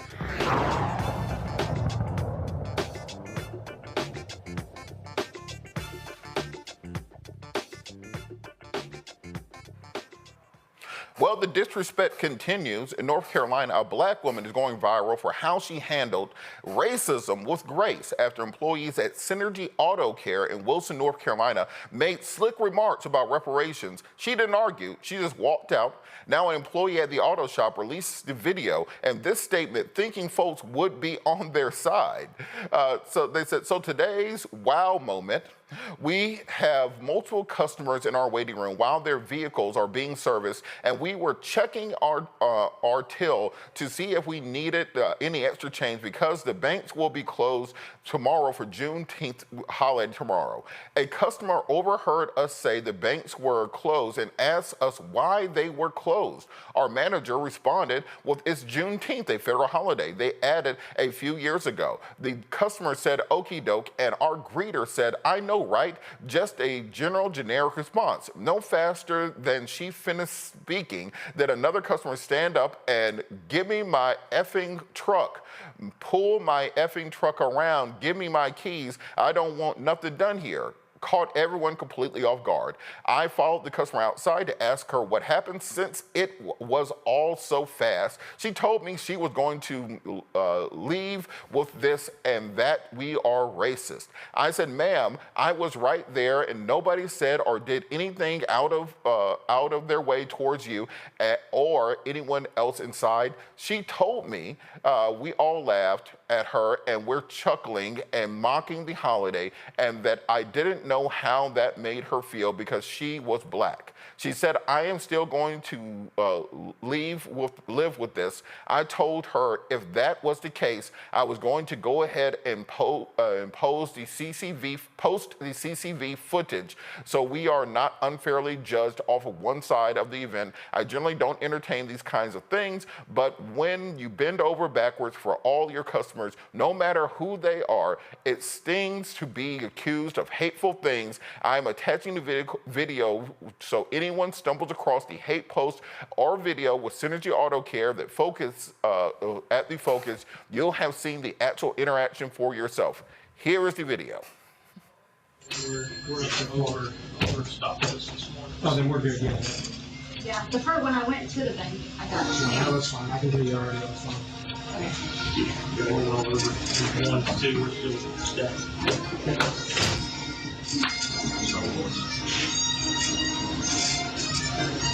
Why are the banks closed tomorrow? Juneteenth.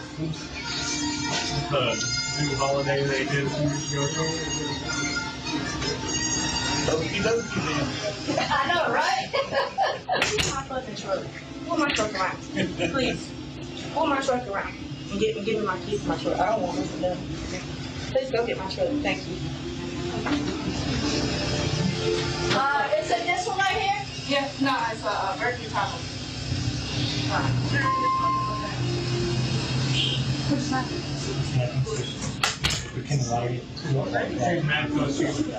We said Juneteenth was the holiday tomorrow. Yeah, I'm not. Like, we got mad about it. Yeah, that's why the banks were closed for the Juneteenth. I don't even know what is Juneteenth. Exactly, nobody really knows, but I think it's something to do with reparations or something. Yeah. Well, that offensive stance didn't work out too well for Synergy Auto Care. The viral video got thousands of comments and reactions. So it was so bad that Synergy Auto Care deleted not only the video, but also its Facebook page. And here in D.C., listen to how a white woman described Juneteenth. Juneteenth is, excuse me, what's happening to the white people? They have a Black Miss America. They have a Black college. They have a Black month. What do we have? And now they have Juneteenth. Yes, I understand there was slavery, don't get me wrong. But there was also a Holocaust, and that was more recent than slavery. But you don't hear the Jews saying, gimme, gimme, gimme, gimme, gimme. What's the point of Juneteenth? What is it? I don't know. And it is this white grievance, it is this kind of pain that they are feeling that we're seeing being enacted by the federal government when it comes to the reality of many of these situations. And if we're not going to do anything about this, we're not going to have a real conversation, then we can expect this to continue happening. I want to go to the panel real quick. Michael, why do you think these people are so, as the young people say, butthurt over Black folks having a holiday? Because they're stupid. That's why. They're stupid. Okay, let me break this down because I've been doing a lot of presentations dealing with Juneteenth. I've done one for Wayne County Community College for professors there, blew them away. I've done one past. I was on the Carl Nelson show, WOLB, out of Baltimore yesterday morning.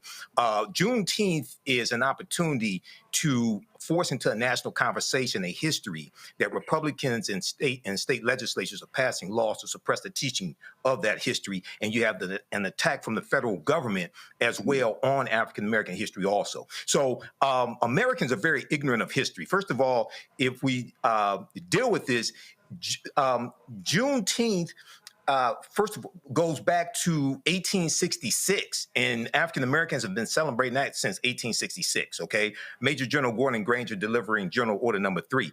I like Roland's video, but I just got to interject here. The Civil War continued for another 16 months after April 9th, 1865, when General Robert E. Lee surrendered to Ulysses S. Grant. And there was a battle in Texas, actually May 12, 1865, the Battle of Palmito Ranch, which was the last land battle of the Civil War. It took place right there in Texas. So when you study that history, even though General Robert E. Lee surrendered, there were other Confederate generals who had smaller armies, like General Joseph E. Johnston, or that racist Nathan Bedford Forrest, who in 1867 became the first Grand Wizard of the Ku Klux Klan. Roland is correct. December 18th, 1865, the 13th Amendment is adopted. That's when Kentucky and Delaware abolished slavery. So what you see in the media, and part of it pisses me off by white-controlled media when they put this false information out, Delaware and Kentucky didn't abolish slavery until 6 months after Juneteenth. So how could Juneteenth be the last day of slavery? They don't want to tell the truth. And then when you deal with the Emancipation Proclamation, we know that Maryland didn't abolish slavery till May 1st, 1864, when they put it on the ballot, and it almost did not pass. The Washington Post has an excellent article called The Not Quite Free State of Maryland. We know Tennessee didn't abolish slavery till February 22nd, 1865. That's 2 years after the Emancipation Proclamation. And Roland's actually correct, and I tell people to read these original documents. Go to archives.gov, U.S. National Archives, or Library of Congress website, loc.gov.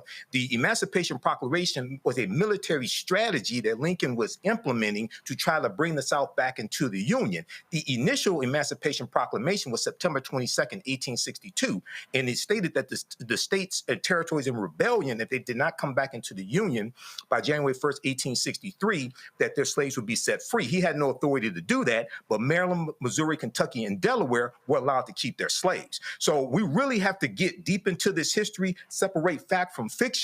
And lastly, when we deal with why those slaves were still being held in Texas, is because the Texas State Confederate Constitution of 1861 banned freeing the slaves. Even in a slave owner's will, it was illegal to free them. That's why there were 250,000 enslaved Africans, and all of those people did not get the word on January 19th. Major General Gordon Granger and the 2,000 Union troops, most of them African-American men, go throughout Texas to physically bring Texas back into the Union. So it takes a period of time to do this. June 19th was the date agreed upon to celebrate freedom coming to Texas, but everybody did not get the word on June 19th either. And I think that information is so important, Dr. Kirk, because when we have these conversations, it's almost as if you heard the lady in the last video. They don't want us to have nothing.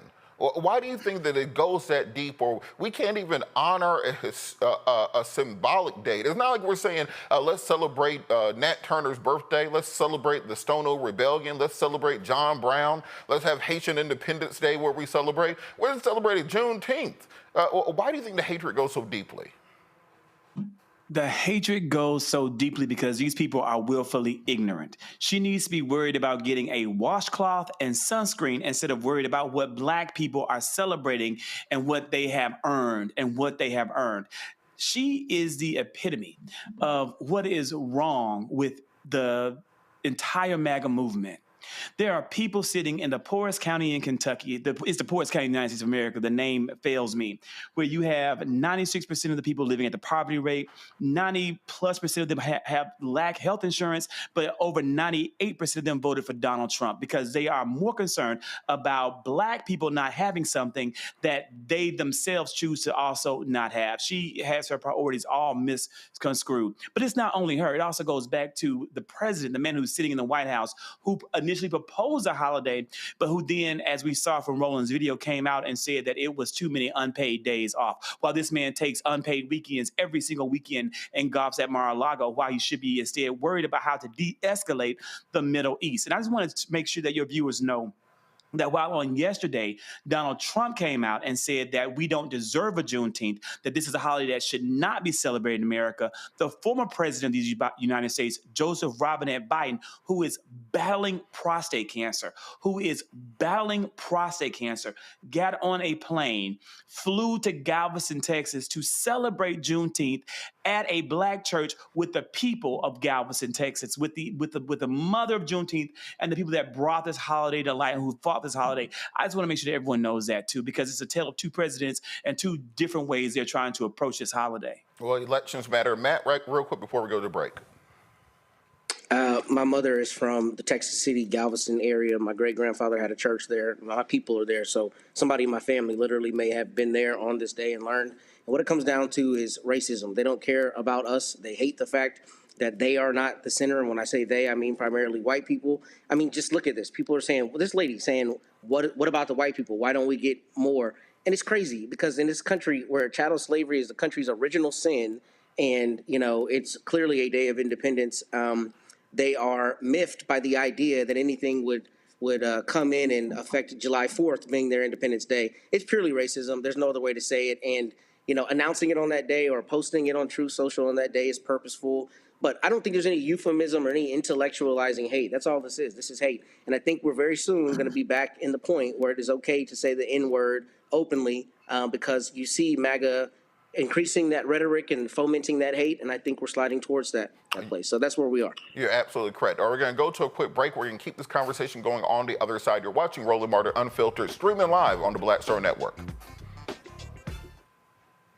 This week on the other side of change. State of the Democratic Party. What are the barriers preventing us from seeking true liberation and including more voices in that process? They overlook Black organizers, young Black people, the work that we do all throughout the year. But then when the election cycle comes around, now all of a sudden they want to listen to us, listen in quotation marks. Now all of a sudden they want our labor and our contributions. And it's just like, for me, I'm at the point where it's like, no, we're not doing that. Tune in only on the other side of change on the Black Star Network.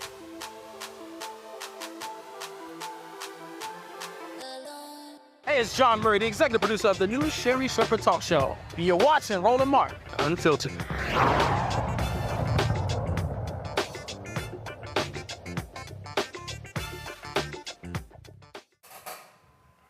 All right, as many guys know, I left my radio show about a year ago to take a job over on Capitol Hill, working directly for the man we're bringing up, Congressman Jackson, who's been a real leader in this conversation on diversity, equity, and inclusion in Congress. Congressman Jackson, how are you doing?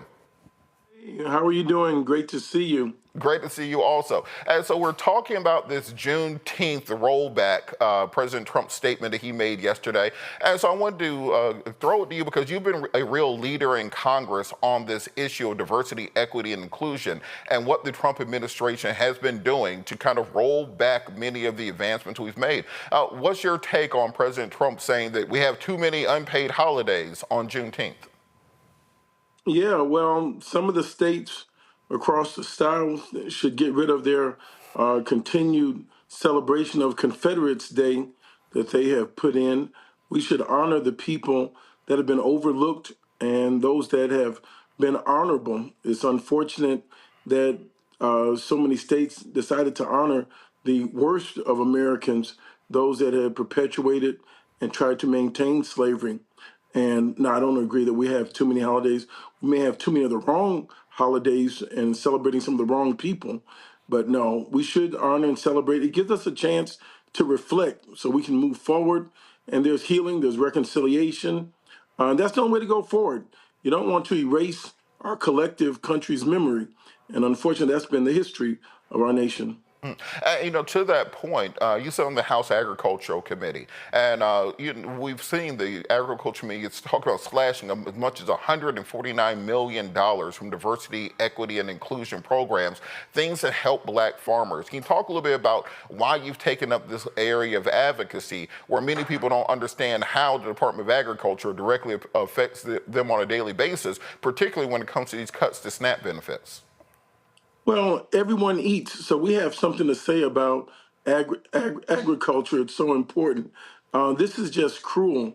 And what they're saying is people that are making, on average, $6.10 per day in food assistance, $180 maximum for the month, that they have too much.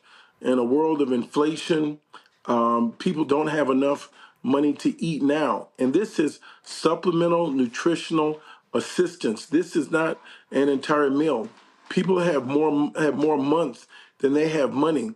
Malnutrition, 41 million people in the United States of America need this program. I believe that the government should expand when people are having hard times, and government should help people when they can't do for themselves, and government ought to be reduced when times are well, and so that government doesn't interfere. Right now, we're seeing that people need more assistance, which tells you that something is fundamentally out of sync. And as he pushes through, not just cuts for food assistance and cuts for health care for the poor, he's also pushing forward with cuts for taxes, meaning the wealthy can retain more of their wealth. The good thing about America is you pay taxes if you make money. If you don't make money, you don't pay taxes. So it should be honorable that you pay taxes. And his spirit is just totally wrong. So as a consequence, he wants to see more people, documented or undocumented, hungry, citizens or non-citizens, hungry. And this is the wealthiest nation in the history of the world. We have enough to make it. And think about it, Brother Patillo, is that he's talking about up to $4 trillion in taxes. And we've talked about this sometime before. And people get millions, billions, and trillions kind of confused. But a million seconds is 11.7 days. A billion seconds is 31 years. A trillion seconds is 31,000 years.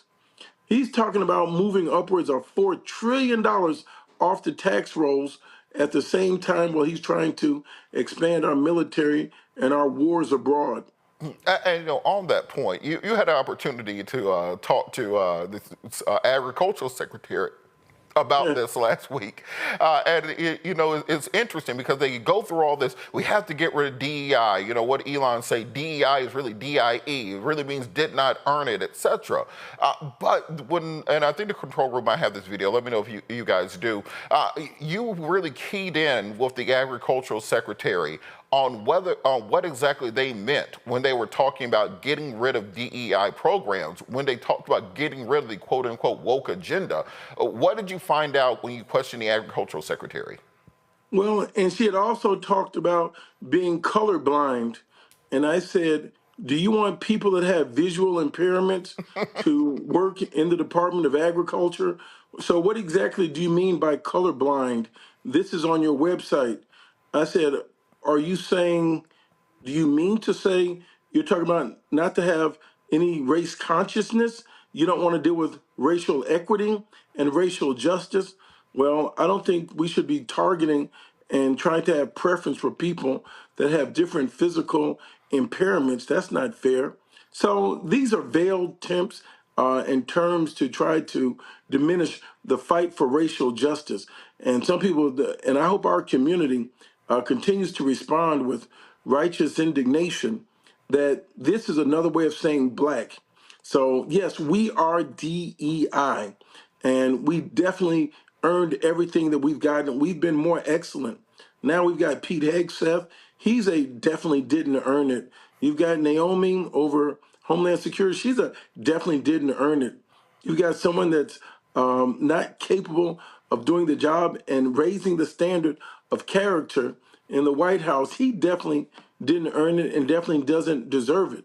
So we should not back away. Every time they say DEI, they cut something black. They say DEI and they take out the memory of Jackie Robinson. They say DEI, they take out the memory of Medgar Evers and Harriet Tubman. They say DEI, they stop the enforcement of civil rights legislation. They say DEI, which is code word for not hiring any more African American and Latino and Native American students. So we have to put our stake in the ground. There's nothing else for us to negotiate. The Democrats have to step up and step out and be on the right side of history and fight for DEI. If we don't have it, there are no other programs in place. That's why we have to fight. Yeah, absolutely correct. And as you always say, anybody who didn't have rights in 1776, you are diversity. That means veterans, that means disabled people, that means women. If you weren't on the Mayflower heading over here, you are DEI. I want to touch on a couple more things from this week because, of course, immigration has been in the news. President Trump last week attacked Governor Pritzker. He attacked Chicago by name, talking about they will be the next cities to be militarized, essentially the way that we're seeing in Los Angeles. We were talking earlier about Iran and Iraq. I do want to get your opinion on that. Iran and Israel, I want to get your opinion on that. But right now, there are 2,500 U.S. troops stationed in Iraq. There are 5,000 stationed in Los Angeles to quell free speech and to stop people from being able to protest ICE. Pursuant to that, you led 2 congressional delegations to ICE facilities this week. Can you talk a little bit about why you guys went to the ICE facilities and what happened when you got there? Well, in Article 1 of the Constitution, and you're a brilliant lawyer, you know this, Robert, it's our job to have oversight. We're supposed to show up at federal facilities. We're supposed to know what's going on. This is checks and balances. This is why there was massive protests last week for having a no King's Day, because only a king would have this unchecked unilateral authority and power. That's not how the United States is set up. A billionaire and a housekeeper, the poorest man and the richest man on voting day are equal in the eyes of the law. And we want to make sure that we keep that. What Mr. Trump is saying is that he wants to have the sole arbitrary and capricious power to determine our laws and what's just and right. So you've gotten people that are going missing on the streets of America. They're being abducted, not being arrested, they're being kidnapped. Nobody knows where they've gone. It's a very painful call that we've been receiving in some of our offices where people say, I don't know where my mother is. I don't know where my father is. They literally don't know whether they should call the police department or if ICE has picked up somebody. We can do this in a decent and a normal order. If Mr. Trump was strong, he'd be trying to create laws and having them enacted. No, he doesn't do that. He in turn tries to do executive order and circumvent the law.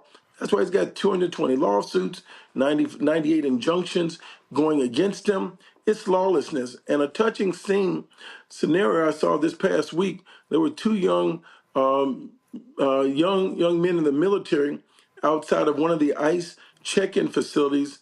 They were called the Reyes brothers. I didn't know if they were there for the National Guard or I didn't know what their role was, if there was more policing. No, these 2 young men, brothers, were in their full military outfit from boots to hat, and they stood at attention outside of this facility. And I approached them and asked them, were they there with the National Guard or what brought them there? They said, we've come here to make sure our mother is okay. We've got young men in the military that are willing to put their lives on the line, and at the same time, they're concerned whether or not their mother is going to be abducted, kidnapped, and mistreated in the United States of America. Went to another detention facility where people are sleeping on the floor, people being picked up and being whisked away to another state, and women not having hygiene products and sleeping on concrete floors, being stripped from there like children. This is indecent. It's immoral. We're saying put an end to that. Let's deal with an immigration reform and a policy, and let's treat all human beings, documented or undocumented, with dignity and with humanity. And this is why it's so important that we have the type of leadership that's willing to stand up to these things. We saw in recent years, Congress got a little bit quiet. It's good to see people making noise again. We're going to go to the panel. Attorney Manning, do you have a question for Congressman Jackson? Yes, I'll keep it very short. Congressman, good evening to you. Very quick question for you. This is kind of a hard question, but I'd like you to answer it as candidly as you feel. What is the sentiment of your Republican colleagues on the Agriculture Committee? And I ask because we've seen video on this very show of people in Iowa screaming down Chuck Grassley when they're angry about, rollback to farmers' funds. So I'm wondering if this is kind of a concession in that respect. And I'm interested in if any of your Republican colleagues behind closed doors are talking about changing any of that agricultural policy because they're afraid of getting primaried by being in lockstep with Mr. Trump. What's your position kind of on what you're saying in that regard? Well, there are a few people that I strongly and vehemently disagree with on the committee that I've seen a level of indecency. And then for the most part, I've seen very decent people. But I tell you, the votes are things that are very troubling. I tell you the reason I think they're voting in this manner that's not consistent with what I perceive to be their values is out of fear. They've been given misinformation. I've asked them, well, can you show me where you're getting these numbers from? And two or three people told me, look it up on the internet. I'm like, can we just agree on the same numbers? Like, just tell me where you're getting your numbers from. Well, Mr. Trump is twisting arms. When we have a close vote, all of a sudden you can be on the floor and see certain members having to take a call from President Trump or having to take a ride over to the White House. Remember January 20th when he was sworn in? He also signed the executive order to release the people that were insurrectionists from January 6th. On that day, he empowered a militia. So there's quite a few people, as Senator Murkowski has said, are operating in fear and threats and intimidation. The physical threats. We had an emergency call with Leader Jeffries this past week because there are so many death threats on so many elected officials. There are one or two people in jail today for credible death threats against me. And this is now historically what's happened on the agriculture bill is when people disagree, the Democrats and Republicans, they push it all in the ag bill and it went by unanimously. This is the first time there's this level of friction and fighting over should women and children get food benefits. They want to raise the age of able-bodied people to work that have to take care of their parents, their children that may be facing age discrimination from 55 to 65. Even under the Clinton administration, under welfare reform, they knew you had to cap it at 54 years of age. Now they want to take it even further to put burdens on people. So no, there's some decent people, but the votes are very indecent. Michael, do you have a question? Yes, Representative Jonathan Jackson. This is Michael Imhotep. When we look at the 145 USDA grants totaling $148 million, they were doing things, these DEI grants, they were doing things such as expanding access to land, capital, and markets for underserved producers, environmental justice through urban forestry, et cetera. Also, education for socially disadvantaged farmers.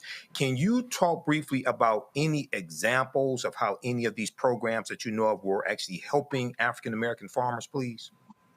Yeah, well, certainly. So there's one program on urban farming where people are able to source food from their local neighborhoods and sell them into federal and state institutions such as the school. Great program to teach young people in the city about farming. That was a great program. Forestation, being able to manage the wildlands.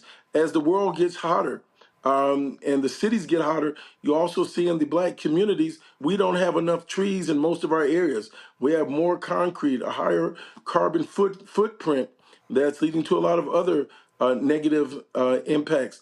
There was a pathway that was being created to teach people in the urban markets about food. Somebody asked me, why did I want to be on the agriculture department?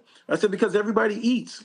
And if you look at how the ag works in America, every state except for Hawaii, the biggest industry is agriculture. America has a tremendous gift. We can feed the world. And many of these programs that happened in the 1920s, 30s, and 40s excluded African Americans. And so there's much work to be done. That's why we've gone from roughly 15 million acres to less than 1 million acres today. We did not get the access to the tools of crop insurance, of the Federal Home Loan Bank, of many other programs that are tucked in there. I'll tell you one other thing. All municipalities under 50,000 qualify for programs under the Department of Agriculture. Some of those programs that you were talking about with DEI were education programs, on-ramps that were going to make the Department of Education do outreach to bring African Americans in where they had been excluded, where people in state legislatures and state ag departments simply did not advertise and did not show all the resources. It mirrors the same issues on subprime loans, where people that qualified for prime loans were not offered the prime loans. They were forced into subprime loans, although they had good credit. And so the loans simply weren't being made available. The Department of Agriculture has a lot of resources like that we should be tapping into. And Dr. Zachary, I want to give you an opportunity to ask a question also. Very quick, Representative Jackson, it's great to see you again, my friend, and wonderful for you to join us. I have a very quick question for you that I think is always important to kind of bring this in to kind of wrap things up. So appreciative of you and our 62 members of the Congressional Black Caucus, the conscience of the Congress. What can we do as regular citizens to support the work and the vision that you and Minority Leader Jeffries have cast out as you are fighting against these cuts? You are fighting to save diversity, equity, inclusion. You're fighting for the rights of our migrants and our brothers and sisters across the country, especially knowing how Trump is planning to target our Democratic strongholds like Chicago. What can we, the people, do to support you and this work? Well, thank you so much. We have to make sure I see the glass as half full. This is one part the worst of times, but it also, I think it is the best of times because you get to see who people really are. People are showing their colors. Certain corporations stood up for diversity, equity, and inclusion. Others that did not want to be a part of it have quickly abandoned it. I hope people have participated in the No Kings March. I would encourage everybody, don't look back at the civil rights days. You're in the greatest era of the civil rights challenges right now. We first have to make sure our people are getting registered to vote. Mr. Trump did not have a landslide. It was 1.5% margin to his victory. It was less than 800,000 votes within 7 states. There were 5 million people unregistered in just those 7 states, not including the people that were registered that did not go out to vote.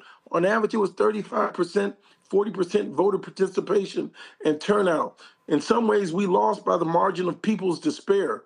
So I would say continue to educate, to let people know that they do have the power. This bill that came out of the United States House of Representatives on one big, brutal, ugly bill passed by one vote. African Americans right now aren't being represented in the United States Congress because Sheila Jackson Lee died, and then Mayor Turner, who became Congressman Turner, he died, and Governor Greg Abbott won't set a date for the election to put that congressional seat back on the map. And that's one vote. So every vote does count. And I would tell people, stay encouraged. I would tell people, remember what happened in the state of Georgia. We would not have Senator Raphael Warnock there except for those 11,700 and I think 82 or 85 votes. Every vote did count. Those 11,000 students just in the Clark Atlanta AU Center made the difference on having a United States Senator. So we have the power. Now we have to continue to vote our numbers. All right, thank you so much, Congressman Jackson. I really appreciate you joining us tonight. Make sure you go to his website, jonathanjackson.house.gov, for more information on what he has going on next week. He'll be introducing the Major Taylor Gold Medal Act, and of course, we want to make sure we talk about that. We're going to throw to a quick break. We'll be back. You're watching Roland Martin Unfiltered, streaming live on the Black Star Network. Thanks so much, Congressman.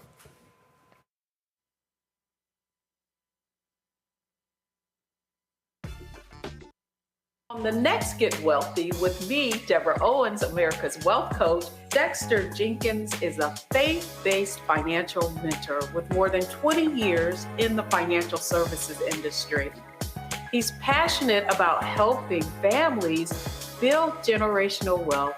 Even though I'm talking about things like prayer, I'm talking about things about reading the word, I'm talking about things like fellowship, I'm talking to members who are dealing with losing their houses, or I'm talking to members who, because of a lack of the handling their finances, they're working 2 and 3 jobs. And so what I'm finding is that they're not coming to church because they don't have a handle on their finances. We're talking how to get wealthy through faith and our finances on the next Get Wealthy, right here, only on Black Star Network.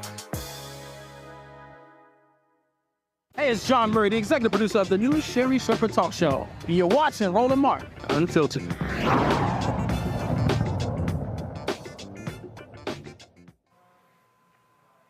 All right, before we run out of time, we'll go through our panel, give each of you the opportunity. What was your big takeaway from today, and particularly these attacks on Juneteenth? I'll start with you, Dr. Zachary.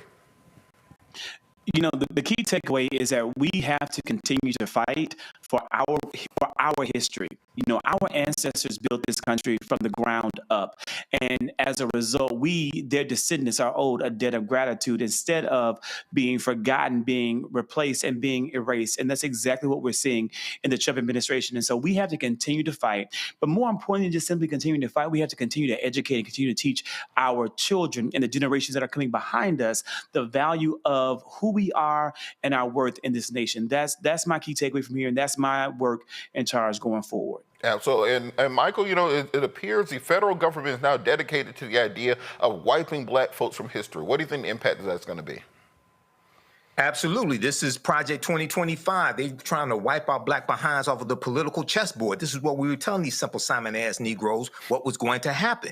Juneteenth gives us an opportunity to force into the national conversation a history that Republicans are trying to erase that history from the landscape of America. When we have our Juneteenth celebrations, we have to incorporate history, economics, law, and politics into them. And Juneteenth took on a new purpose after the death of George Floyd, May 25th, 2020. This is why we're seeing this. This is one of the reasons why we're seeing this backlash also. Absolutely. And, you know, it's kind of like what Barry Goldwater said after the Civil Rights Movement. This is the white lash. This is the white lash after George Floyd. And Matt, kind of on that point, what do we need to do going forward since we see this attack coming? We need to tell them to say it with their chest and be ready for the smoke, because all the euphemisms are not hiding what we know it is. It's racism. It's hate. It's hate for us. That's why you don't want to teach the Tuskegee Airmen to new Air Force cadets. It's about racism, and we need to call it what it is. Just like that sister got up and walked out, we need to make it uncomfortable for people and call them out. All right. Thank you so much to our panel today. Thanks so much to all of our guests that we had on. Thank you so much to the production crew that is in the back making all this work and telling me to go from camera 2 to camera 3 so I don't look crazy. Got to thank Roland for letting me keep his seat warm. I got to thank you, the listeners and the viewers of Roland Martin Unfiltered. Make sure you like the videos, you subscribe. We want to make sure that when Roland gets back, he sees there are thousands and thousands of likes on here. And as I say at the end of every show, in the words of Gil Scott-Heron, no matter the consequences or fears to grip your senses, you got to hold on to your dreams. Hold on to your dreams, America.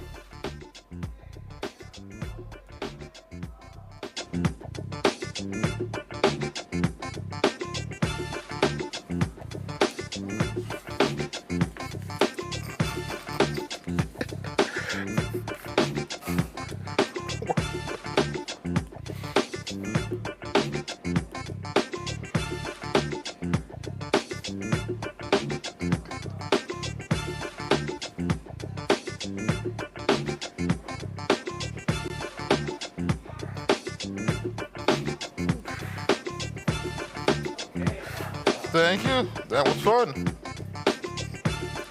The teleprompter remote does not work.